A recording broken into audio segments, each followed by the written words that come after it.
¿Qué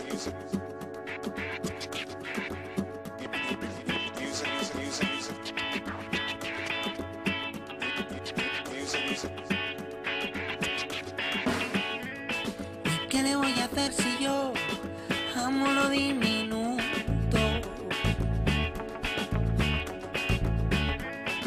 ¿Qué le voy a hacer si yo no quiero que el océano sea tan